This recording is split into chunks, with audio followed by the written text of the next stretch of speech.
Is it illegal to cut down trees on your property? So the first thing you got to know is whether your tree is protected or not. There's kind of two classes of protected trees. There's heritage and significant. The most common one is a significant tree.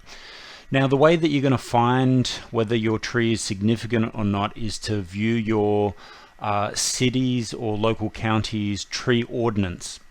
So within the tree ordinance, it's going to give you some specifications. So your tree ordinance might say something like all trees on a single family lot smaller than X amount of square feet, you're able to remove a tree without a permit.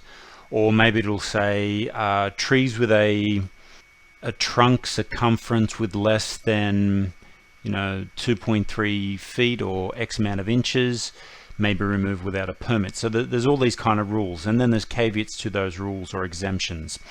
So the best thing to do is either view your local tree ordinance, which sometimes can be difficult to get your hands on, and they are a long read, or a quicker way is to get in touch with the local tree service. Because local tree services are licensed to remove trees in the area, they're all up to date on what trees can be removed and what are the rules for particular trees in your local area. I know it does seem like a conflict of interest if you rang up a tree service and they might want to tell you, sure, you can remove your tree, no problem. Here's an estimate on what it will cost. The thing is, if a tree service gets caught removing a tree illegally, they do face pretty heavy fines, as well as you. It can be up to normally about $10,000, but I've heard of much more depending on the city. Cities like San Francisco or Sacramento, places like that. Other cities like Las Vegas, they do charge a lot of money for illegal tree removal. So are there any exemptions? In most cases, yes. So for example, and this will be listed in the ordinance, but firstly, if a tree is hazardous and poses a risk to persons or property, it can be removed without a permit. Now you will need to get a certified arborist to confirm that it is dangerous and needs removal. Now an arborist is a tree doctor, tree surgeon, basically anyone running a local tree service. You'll find that they are an arborist. So if you do have a tree that, for example, after a storm has shifted and has developed a lean, or maybe it's been struck by lightning and half of it has come down and the rest does not look stable, or is split, or many things like that, you can get in contact with the local arborist, ask them to come out and give you a free inspection, and they'll also give you an estimate to remove it, and then you can remove it without going through the process of a permit.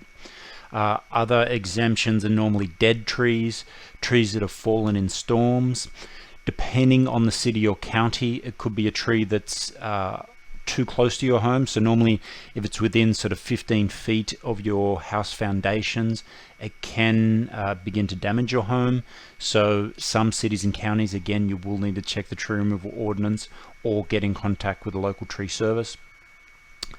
Yeah, here are the list of the exemptions I've just been through. Pest species is another one that I forgot to mention. So a pest species does change depending on the state or county that you're in. For example, most palm trees are protected in Florida, whereas if you had a palm tree in Colorado, you might find it's not really protected. Oak trees are protected sort of across the board, but you might get eucalyptus trees are generally a pest species in the United States and can be removed across the board without needing a permit. These do not need permits because they are considered an invasive species to North America. So yeah, again, speak to a local tree service.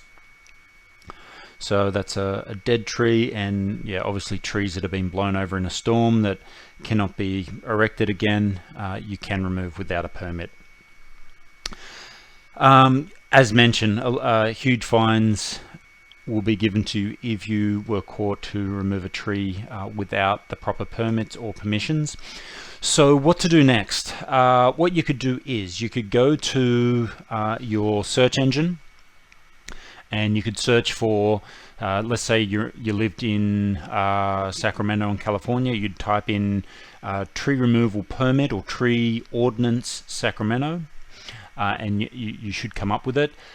Or you could speak to a local arborist, or you could use this free service GoTree Quotes. So GoTree Quotes is a free service for customers that has, I'd say 90% of all the tree ordinances ready to go. So you've just got to pick your state. So let's say you're in California and you're going to go to, what do we say, Sacramento. Where are we? Sacramento. Down the bottom here, Sacramento. So the ones in black don't have it, but this is your tree ordinance. So there is a bit of information to go through. So they talk about invasive species, emergencies, whether you have to replant after, tree permits, other exemptions. So there's a bit to go through. Again, it probably is easier to speak to a local contractor. What you can also use GoTree Quotes for is you can just enter a few details about your tree job. Let's put in 90210 Beverly Hills. And so you just fill in this very quick form, whether it's a tree removal, trim, arborist report. It takes about a minute to fill out the form. Just a few things about the tree. Are you the homeowner? Flexible when the work's been done. I have a large tree I want removed. And then what happens is GoTree Quotes will match you with the closest 3 tree services that have been voted by previous users as the best pick. So GoTree Quotes will match you with the best 3 options locally. They can give you obligation-free estimates, and they can also give you great free advice on your tree.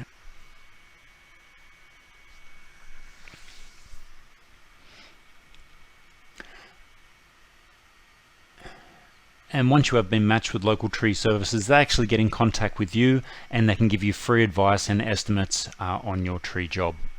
So that's it from me. Best of luck with your tree job. This is Ben.